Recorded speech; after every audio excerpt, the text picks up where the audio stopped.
lebih segalanya.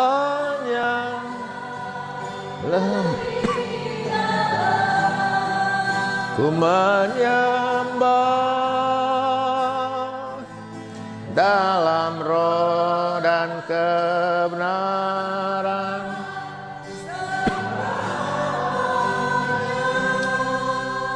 Kita bersatu dalam doa. Bapa yang baik, Bapa yang kami kenal dalam nama Tuhan Yesus Kristus, terima kasih untuk kesempatan yang masih Tuhan beri lagi. Hari ini kami boleh beribadah memuji Tuhan. Kami boleh menaikkan pujian, mencari wajah-Mu, menyembah Tuhan, dan sebentar mendengar kebenaran firman-Mu. Kami harus mengaku Tuhan, di luar Tuhan kami tidak maju. Di luar Tuhan kami tersesat. Itu sebabnya lewat kebenaran firman-Mu kami terus dibaharui, kami terus dibasuh Tuhan, dan diberikan jalan keluar. Sejauh mana tayangan ini boleh disaksikan, sejauh mana suara pemberitaan firman boleh terdengar, demikian juga bagi kami yang ada di tempat ini. Biarlah kesana juga Tuhan memerintahkan berkat, sukacita, kehidupan, pemulihan, kesembuhan, dan juga kuasa keselamatan. Berfirmanlah Tuhan. Dalam nama Yesus kami bersyukur berdoa. Haleluya. Amin. Puji Tuhan, saudara. Haleluya. Selamat datang buat kita semua.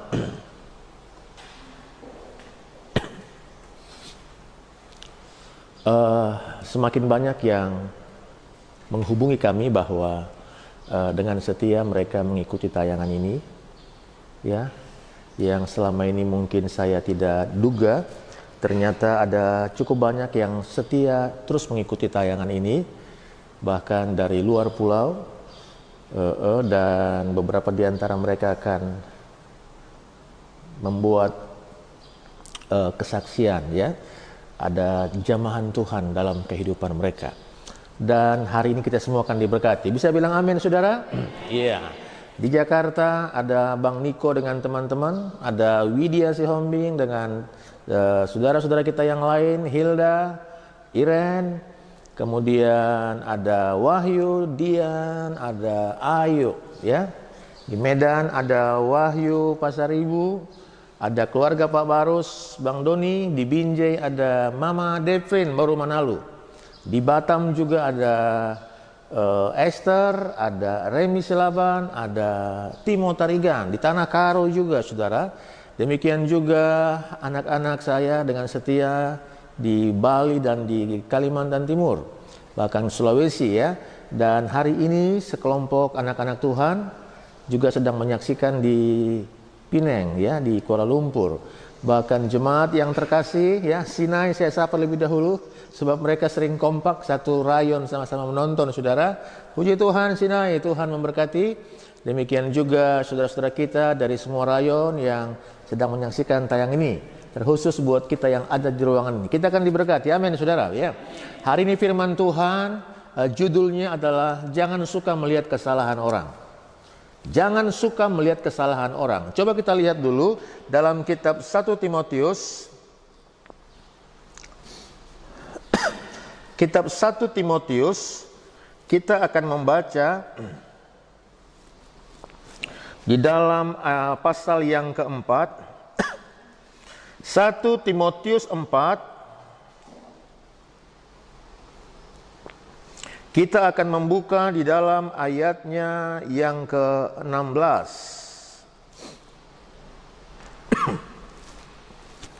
1 Timotius pasal yang keempat, kita akan membaca di dalam ayatnya yang ke-16. Ayo. Yang di rumah baca sama-sama. 1 Timotius 4 ayat 16.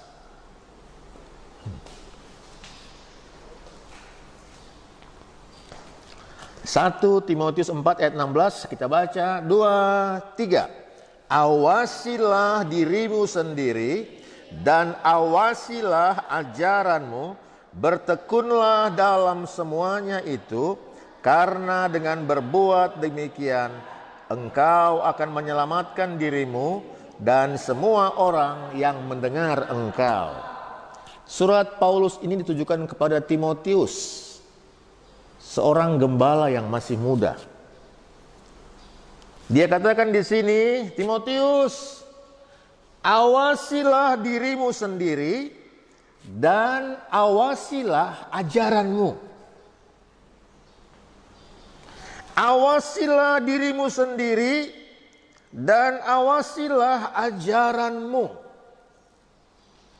Sebelum engkau mengajar, sebelum engkau mempersiapkan apa yang engkau mau ajarkan, periksa dirimu. Ajar dirimu. Latih dirimu. Awasi dirimu. Bertekunlah dalam semuanya itu, karena dengan berbuat demikian, engkau akan menyelamatkan dirimu dan semua orang yang mendengar engkau. Artinya ada orang yang hebat mengajar, yang diajar selamat, yang mengajar enggak selamat. Kenapa? Karena dia mengawasi ajarannya, tapi dia enggak mengawasi dirinya, enggak mengawasi perkataannya, enggak mengawasi perbuatannya. Di dunia ini ada beberapa hal yang kita semua ini tanpa sekolah pun bisa jadi sarjana di bidang itu. Ada beberapa hal yang tanpa kita sekolah formal, kita menjadi sarjana-sarjana dalam bidang itu. Yang pertama adalah berdalih, alasan. Manusia ini semua berbakat untuk bisa mencari alasan. Waktu seorang bapak bertanya kepada anaknya, kenapa nilai ujianmu rendah? Dia akan bilang, belum diajar guru pelajaran yang ini. Anak kecil sudah tahu cari alasan. Kenapa kamu terlambat? Macet. Orang semua itu pintar berdalih, pintar berkelit. Ya, Tuhan telah menjadikan manusia jujur, kata firman Tuhan dalam salah satu kitab, tapi manusia mempunyai banyak dalih. Semua kita punya bakat untuk beralasan, lupa dan lain sebagainya. Yang kedua, hal-hal di mana kita nggak perlu belajar, tapi kita mahir di sana, adalah melihat kesalahan orang. Ada satu ilustrasi tentang seorang bapak yang sangat bengis. Di meja makan dia suka marah-marah. Satu waktu, salah seorang anaknya karena begitu ketakutan menjatuhkan gelas dan pecah. Si bapak ini marah sekali. Dia marah kepada anak itu, dia teriak-teriak sama anak itu, enggak, bagaimana kamu ini? Itu aja nggak bisa kamu jaga. Dia marah-marah di meja makan. Sampai anak itu gemetar ketakutan. Keesokan harinya, si bapak yang menjatuhkan gelas pecah. Anak-anak semua sudah menunggu sambil setengah tertawa. Kira-kira si bapak ini marah sama siapa? Karena kemarin waktu si anak yang menjatuhkan gelas, bapak itu teriak-teriak. Sekarang si bapak yang menjatuhkan gelas. Mereka setengah geli, setengah saling lihat. Kira-kira ini bapak ini bagaimana? Si bapak marah juga. Dia teriak. Siapa yang meletakkan gelas di sini, katanya, saudara. Ya. Jadi memang terbiasa untuk selalu mencari kesalahan, untuk tahu melihat kesalahan orang. Dalam ayat yang kita baca ini, saudara, ya, sebelum Timotius mengajar orang lain, dia bilang, Paulus bilang, awasilah dirimu. Orang yang suka melihat kesalahan orang, yang gampang sekali melihat kesalahan orang, tanpa dia sadari, dia sendiri selalu memancarkan kesalahan. Orang yang bisanya hanya menyoroti, mencari yang negatif, seperti mata lalat, ya, yang di tengah kebun bunga pun dia mencari-cari sampah. Orang yang selalu mencari-cari kesalahan, yang melihat kesalahan, yang suka mencari-cari kesalahan, tanpa dia sadari, dirinya selalu memancarkan kesalahan. Dirinya selalu menunjukkan kesalahan demi kesalahan. Sementara orang yang suka mencari kebaikan dalam diri orang lain, Mungkin sadar atau tidak, orang selalu melihat kebaikan di dalam diri orang tadi, yang selalu mencari kebaikan dalam setiap orang. Saudara, siapapun kita pasti punya kekurangan. Tapi siapapun kita, ada juga hal positif dalam diri kita. Bisa bilang amin, saudara? Siapapun suami saudara, ada yang positif dalam dirinya, ada juga yang negatif. Siapapun istri saudara, siapapun orang tua saudara, siapapun anak kita, ada yang positif, ada yang negatif. Dan orang yang suka mencari yang positif, yang suka mencari hal-hal yang baik, saudara, maka tanpa dia sadari, dirinya sendiri pun memancarkan kebaikan. Coba lihat, orang yang selalu mengkritik, orang yang selalu mencari-cari kesalahan, terlalu gampang kita lihat kesalahan dia, telanjang, saudara, nampak seluruhnya, ya. Nah, kita akan melihat sebentar tentang seorang nabi yang sebenarnya luar biasa, tetapi dia suka melihat kesalahan. Coba kita lihat dulu dalam kitab Yunus. Yunus pasalnya yang ke-1. Ya, saya punya banyak penasehat ini ya. Jadi ada yang lihat dasinya, ada yang lihat posisinya. Saya harus ikut arahan mereka, saudara ya. Haleluya.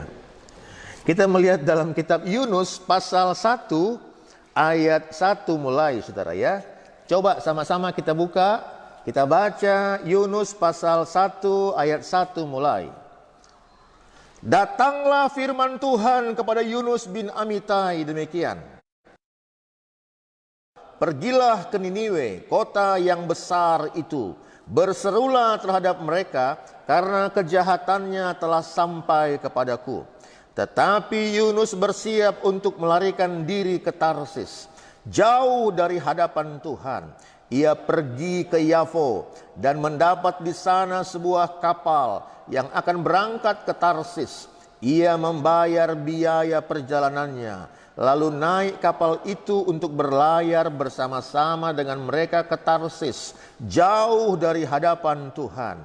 Tetapi Tuhan menurunkan angin ribut ke laut, lalu terjadilah badai besar, sehingga kapal itu hampir-hampir terpukul hancur.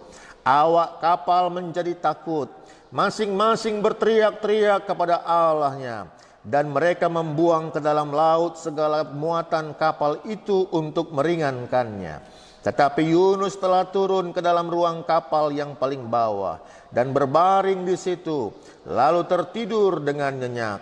Datanglah nahkoda mendapatkannya sambil berkata, "Bagaimana mungkin engkau tidur begitu nyenyak? Bangunlah, berserulah kepada Allahmu. Barangkali Allah itu akan mengindahkan kita sehingga kita tidak binasa." Lalu berkatalah mereka satu sama lain, "Marilah kita membuang undi, supaya kita mengetahui karena siapa kita ditimpa oleh malapetaka ini." Mereka membuang undi, dan Yunuslah yang kena undi. Berkatalah mereka kepadanya, "Beritahukanlah kepada kami, karena siapa kita ditimpa oleh malapetaka ini. Apa pekerjaanmu dan dari mana engkau datang? Apa negerimu dan dari bangsa manakah engkau?" Sahutnya kepada mereka, "Aku seorang Ibrani.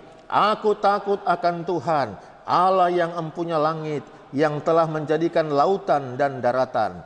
Orang-orang itu menjadi sangat takut, lalu berkata kepadanya, "Apa yang telah kau perbuat?" Sebab orang-orang itu mengetahui bahwa ia melarikan diri jauh dari hadapan Tuhan. Hal itu telah diberitahukannya kepada mereka.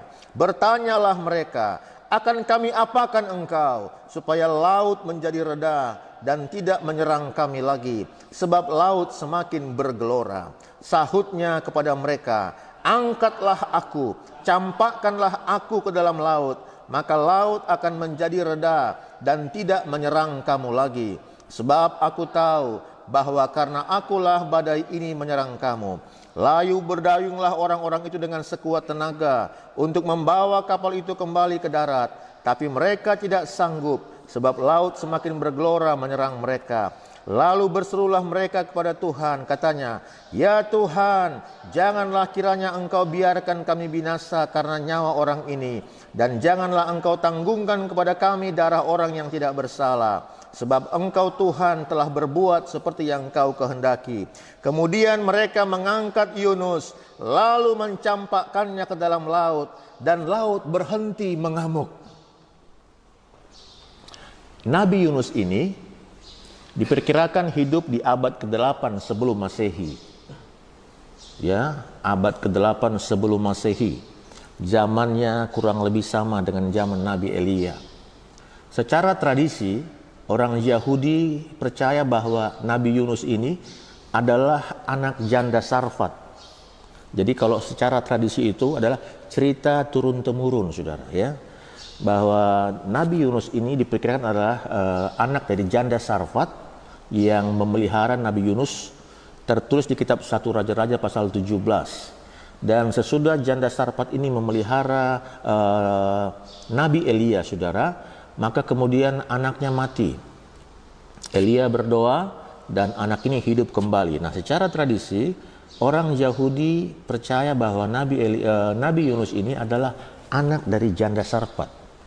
Ada tradisi lain yang berkata bahwa Nabi Yunus ini juga adalah tengkorak yang pada waktu Nabi Elisa sedang dikubur, dilemparkan ke sebuah kubur yang digali dan ada tengkorak di sana, dan pada waktu jenazah Nabi Elisa mengenai tulang-tulang itu, maka tulang-tulang itu menyatu dan hidup kembali, ya.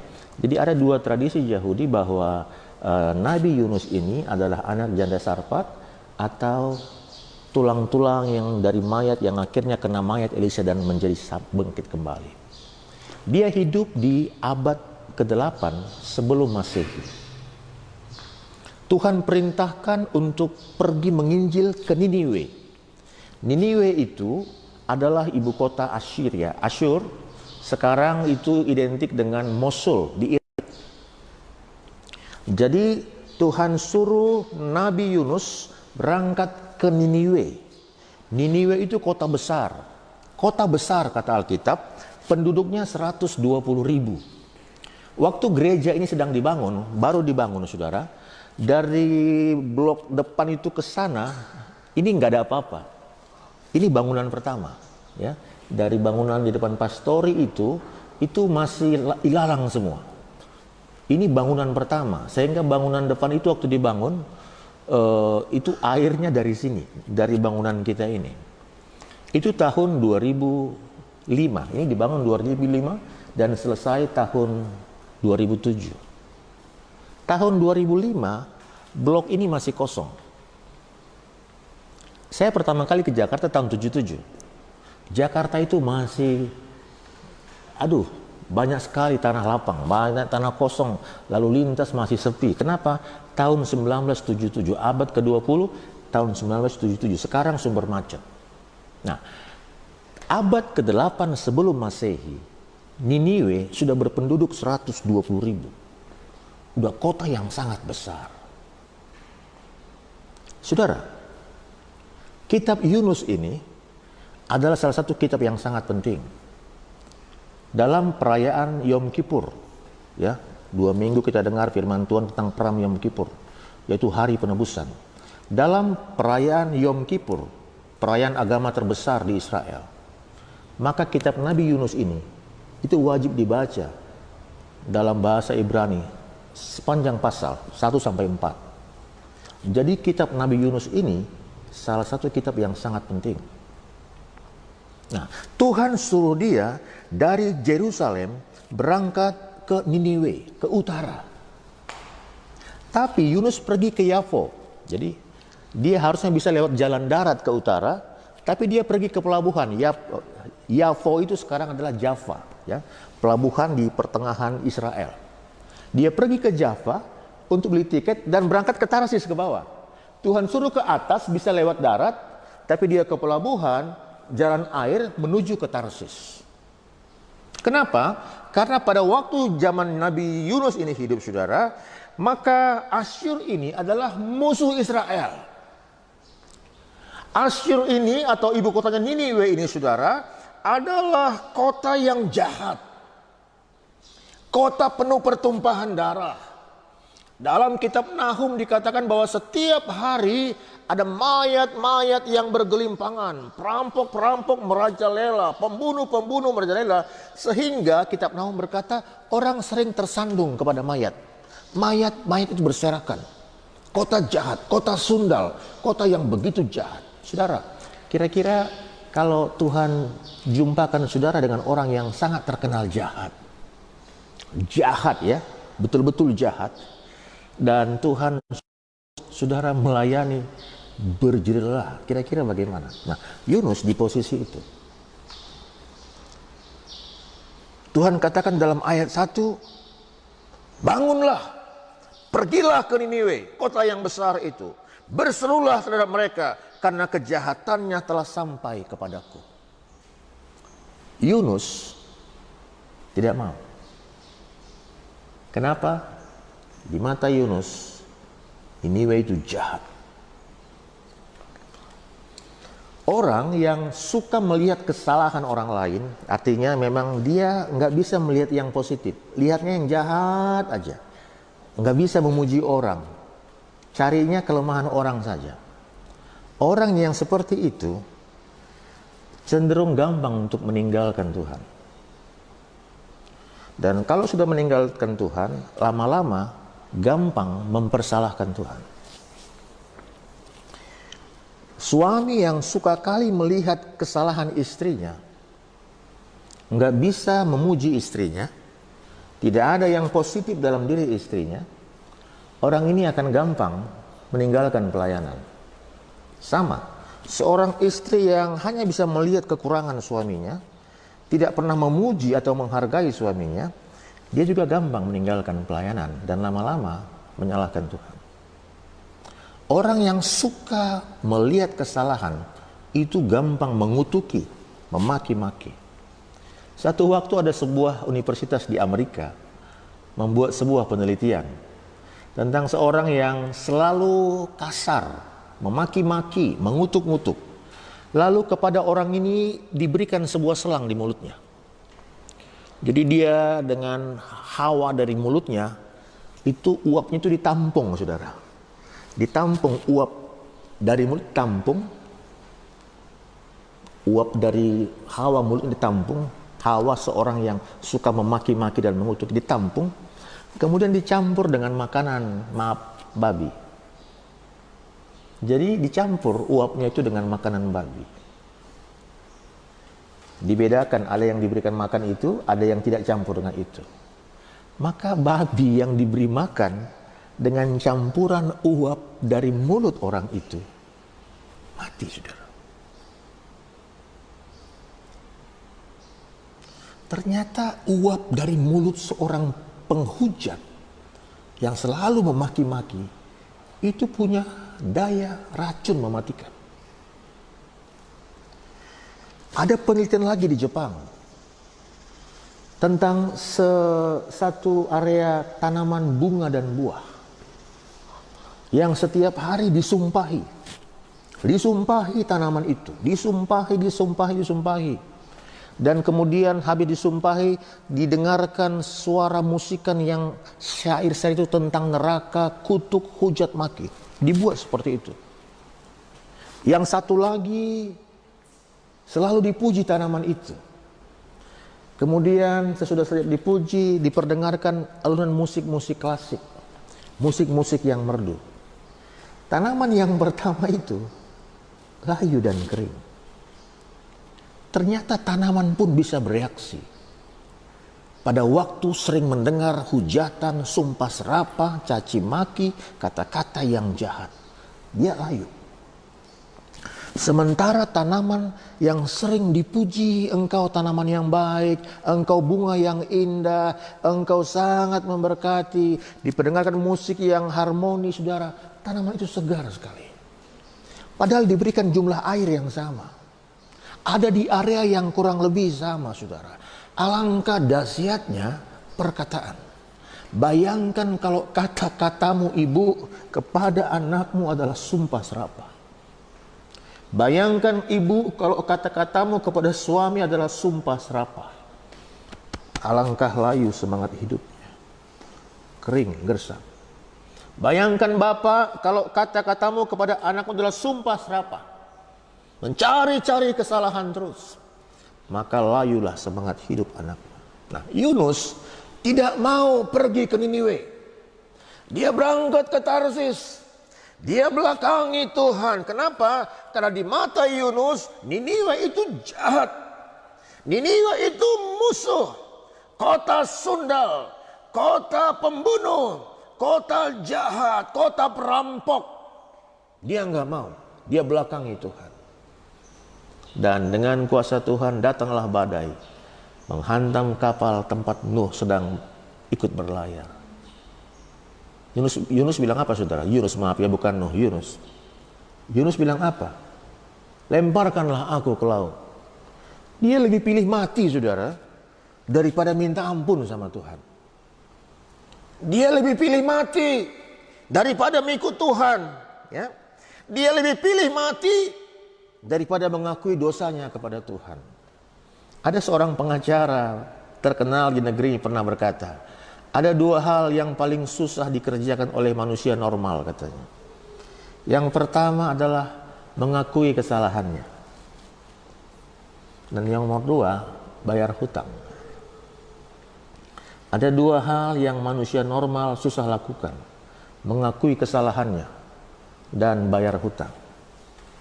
Nah, Yunus daripada mengakui kesalahannya sama Tuhan, dia bilang, lemparkan aku ke laut. Yang lain nggak mau, mereka mendayung terus. Tapi badai terus bergelora. Terakhir, Tuhan ampuni kami, kata orang itu. Mereka lemparkan Yunus ke laut. Begitu sampai ke laut, badai reda, saudara. Jadi pada waktu terjadi badai kehidupan yang luar biasa dalam hidup kita, mari kita memeriksa diri.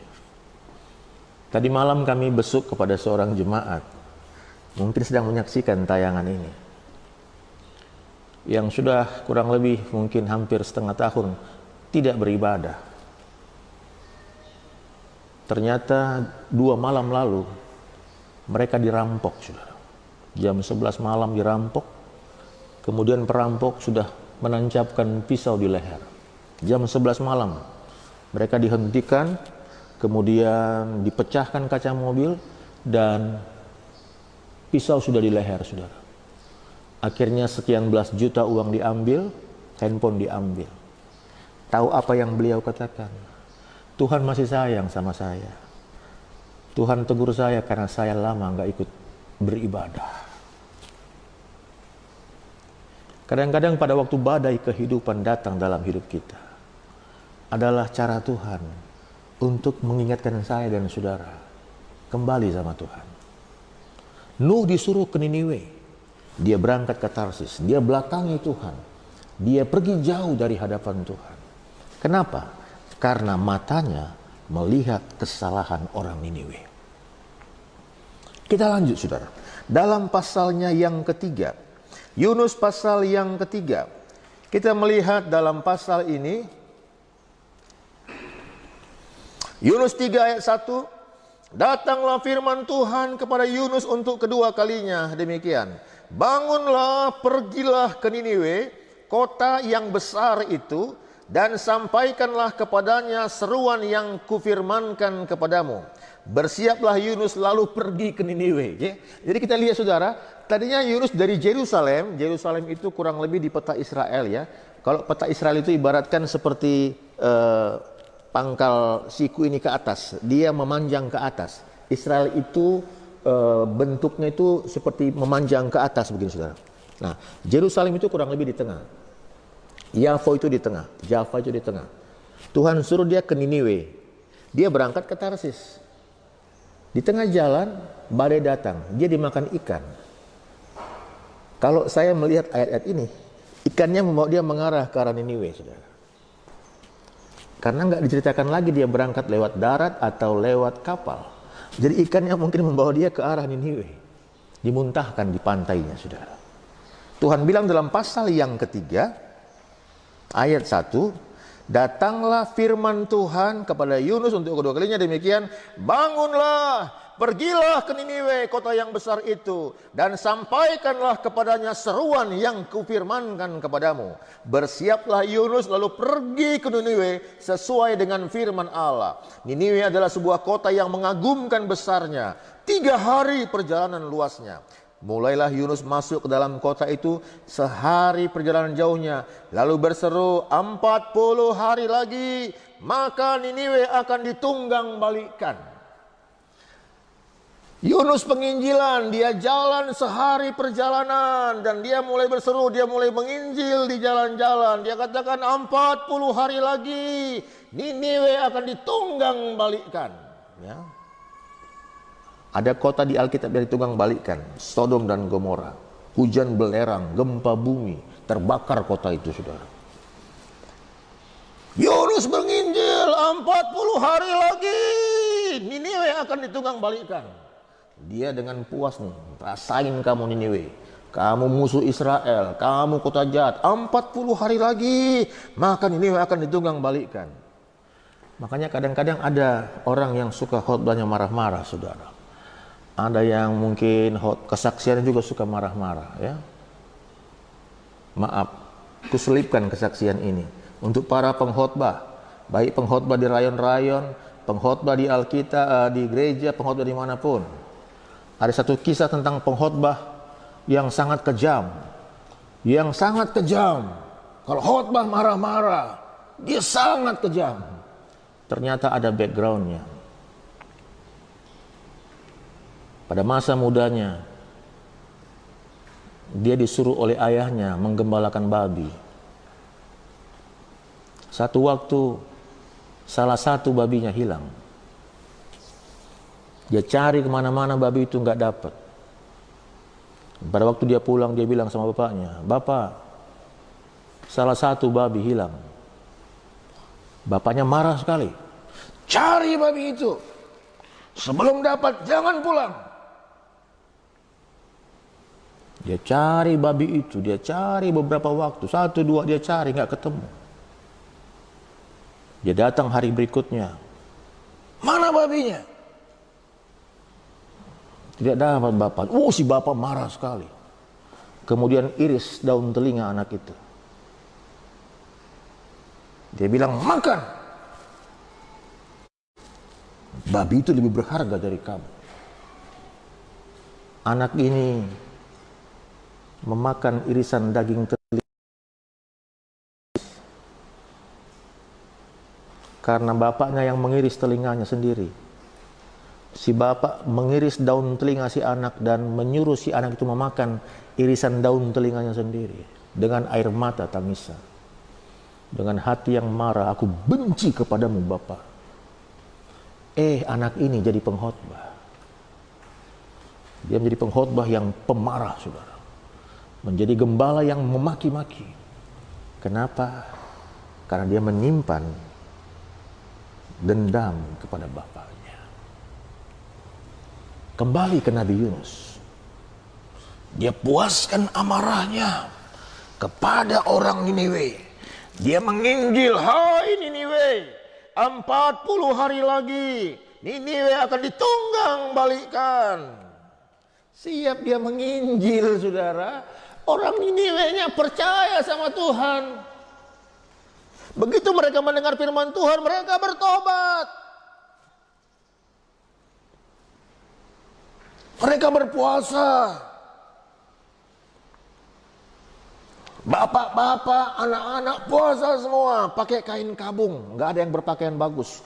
Pakai kain kabung, kain karung, saudara. Tidak ada yang berpakaian bagus. Mereka duduk dalam debu. Mereka berteriak, menaruh abu di kepalanya. Mereka berteriak, minta ampun sama Tuhan. Mereka percaya sama Tuhan. Begitu sampai kepada Raja Niniwe. Raja Niniwe juga bertobat. Mereka percaya sama Tuhan.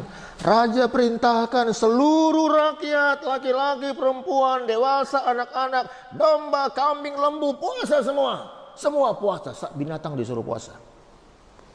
Jangan ada yang makan dan minum. Mereka berpuasa.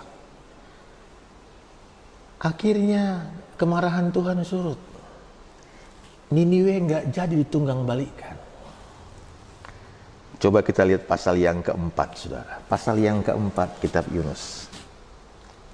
Tetapi hal itu sangat mengesalkan hati Yunus. Lalu marahlah dia. Dan berdoalah ia kepada Tuhan, katanya, "Ya Tuhan, bukankah telah kukatakan itu ketika aku masih di negeriku? Itulah sebabnya aku dahulu melarikan diri ke Tarsis. Sebab aku tahu bahwa Engkaulah Allah yang pengasih dan penyayang, yang panjang sabar dan berlimpah kasih setia, serta yang menyesal karena malapetaka yang hendak datangkannya. Jadi sekarang ya Tuhan, cabutlah nyawaku, cabutlah kiranya nyawaku, karena lebih baik aku mati daripada hidup." Coba saudara, Tuhan suruh dia berkhotbah, menginjil, dan orang bertobat, tapi dia marah. Hati-hati loh saudara. Kadang-kadang ada yang berdoa, dan pada waktu doanya dijawab, dia marah. "Tuhan, berkatilah hambamu, berkati hambamu." Tuhan dengar, hamba Tuhan diberkati. Yang berdoa itu marah. Enak kali hamba Tuhan itu. Dia marah. Kenapa? Karena Tuhan menjawab doanya sendiri. Nah, Yunus menginjil dan jiwa-jiwa bertobat, Yunusnya marah. Dia bilang, "Tuhan, makanya waktu itu aku nggak mau pergi ke Niniwe, karena aku tahu Engkau akan bisa merubah keputusanmu. Tuhan, cabutlah nyawaku, karena lebih baik aku mati daripada hidup." Kenapa? Dia nggak sanggup melihat orang yang tadinya salah kemudian berubah menjadi benar. Orang yang tadinya jauh dari Tuhan, tiba-tiba dekat sama Tuhan. Saudara terkasih, jangan suka melihat kesalahan orang. Karena pada waktu kita melihat kesalahan orang, maka diri kita pun tidak berharga lagi di mata kita sendiri. Yunus ulang-ulang pingin mati. Ulang-ulang pingin mati. Ulang-ulang pingin mati. Ulang-ulang pingin mati. Kenapa? Karena di matanya Tuhan juga salah. Yang menyaksikan tayangan ini, ya, saya baru ini hari ketiga tahu Facebook. Ini baru hari ketiga. Dan saya kaget semalam, salah satu teman saya yang baru saya terima menjadi teman, dia buat status, "Biarlah aku mati saja. Biarlah aku mati saja. Tidak ada gunaku hidup." Sama seperti Nabi Yunus. "Tuhan, cabut saja nyawaku. Lebih baik aku mati daripada hidup." Kenapa? Karena di matanya dia lihat semua orang salah. Dia mulai membelakangi Tuhan, dan terakhir dia menyalahkan Tuhan. Saudara terkasih, firman Tuhan tadi berkata kepada Timotius, "Awasilah dirimu sendiri dan awasilah ajaranmu." Kita gampang melihat kesalahan orang lain. Istri gampang melihat kesalahan suami. Tapi masih bisakah engkau melihat kesalahanmu sendiri? Awasilah dirimu sendiri. Anak bisa melihat kesalahan orang tua. Orang tua melihat kesalahan anak. Tapi masih bisakah engkau melihat kesalahanmu sendiri? Karyawan menyalahkan pimpinan. Pimpinan menyalahkan karyawan. Itu yang sering kali terjadi. Ya. Saya pribadi sangat bangga dengan Bapak Presiden kita. Dia pasti punya kesalahan, tapi hampir tak kelihatan kesalahan itu. Kenapa? Karena Bapak Presiden yang kuhormati itu selalu mencari kebaikan dalam orang lain. Makanya hidupnya penuh dengan kebaikan, saudara. Mari kita berubah. Mari aku berubah. Kalau selama ini kita melihat diri kita sebagai orang yang tidak berharga, diri kita yang terlalu banyak masalah dan kekurangan, mari sekarang kita melihat diri kita sebagai pribadi yang sangat dihargai Tuhan. Bisa amin saudara? Tuhan tolong kita semua. Mari kita menyanyikan satu lagu penyembahan kita.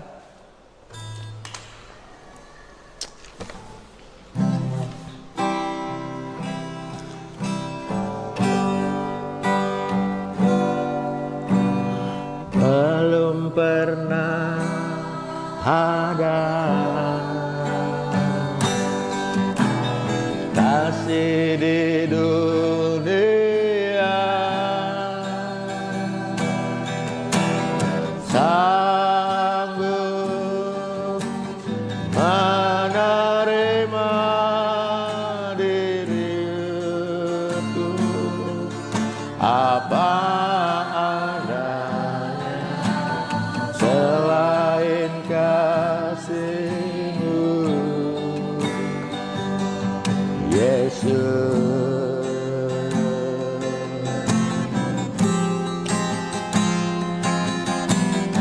takkan ada lagi kasih seperti ini, sanggup mengubahkan hidupku menjadi baru selain kasih-Mu, Yesus.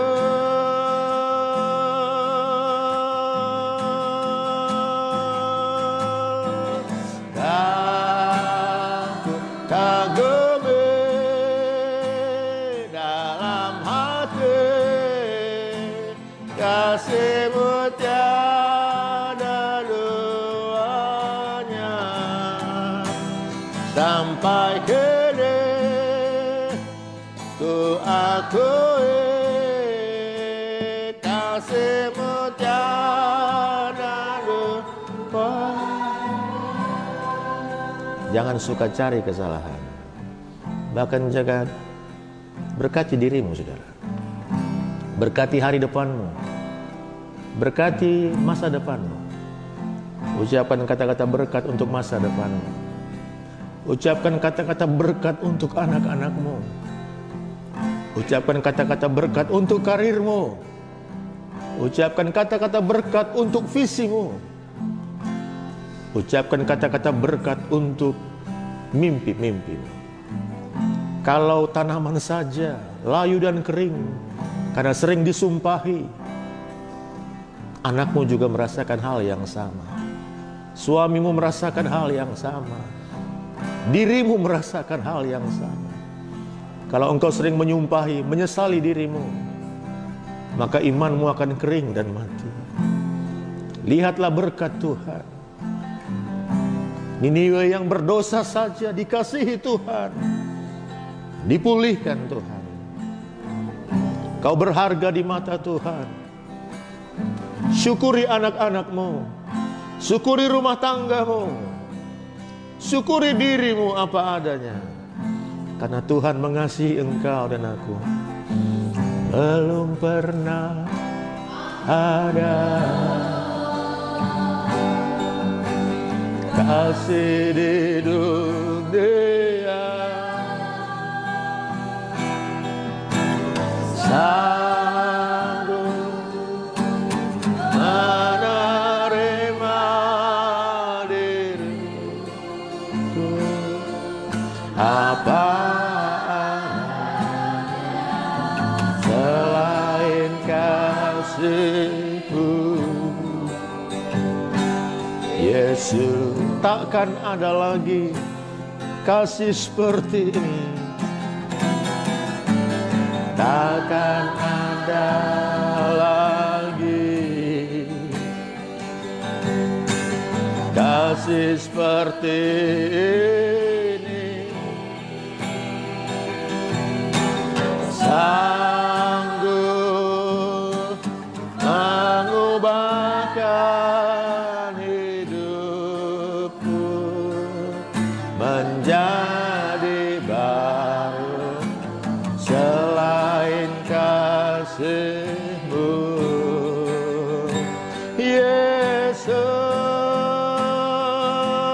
Haleluya. Aku kagumi, haleluya. Kasih-Mu tiada duanya, sampai kini ku akui kasih-Mu tiada. Kau ku kagumi, aku kagumi dalam hati kasih-Mu tiada duanya, sampai kini ku akui kasih-Mu tiada duanya. Bapa. Haleluya. Haleluya, haleluya. Haleluya, haleluya. Haleluya, haleluya. Terima kasih Tuhan. Terima kasih Tuhan. Engkau yang mengasihi Niniwe, kota yang jahat, kota sundal. Engkau mengasihi kota yang banyak pembunuhan di sana. Engkau juga adalah yang mengasihi kami, mengasihi diriku apa adanya, mengasihi saudara-saudaraku apa adanya. Engkau tidak mengingat-ingat dosa dan pelanggaran kami. Pada waktu kami datang mengaku dan meninggalkan dosa kami, datang kepada Tuhan, menyesali hidup kami, dan sungguh-sungguh bertobat Tuhan. Terima kasih untuk kebenaran firman-Mu. Saudara-saudaraku yang sedang menyaksikan tayangan ini, saudara-saudaraku yang ada di ruangan ini, Tuhan, mungkin ada yang begitu marah dengan keadaan, melihat begitu banyak kesalahan di mana-mana. Tapi siang ini kami mau berubah Tuhan. Kami mau mencari anugerah Tuhan dalam setiap situasi. Kami mau mencari rencana Tuhan dalam setiap keadaan. Kami mau memuji Tuhan. Terima kasih Bapa. Kalau ada yang putus asa, biarlah dia dihiburkan Tuhan. Bahwa mata Tuhan tertuju kepada kami. Mata Tuhan tertuju kepada orang-orang yang merindukan Engkau. Saudaraku yang sedang ada sendirian menyaksikan tayangan ini, yang tidak punya siapa-siapa di sekitarnya, Tuhan hiburkan dia, tolong dia Tuhan. Anak-anakku, jemaat Tuhan, semua dimanapun berada, biarlah mendapatkan lawatan Tuhan lewat kebenaran firman-Mu. Pulihkan kami, dalam nama Yesus.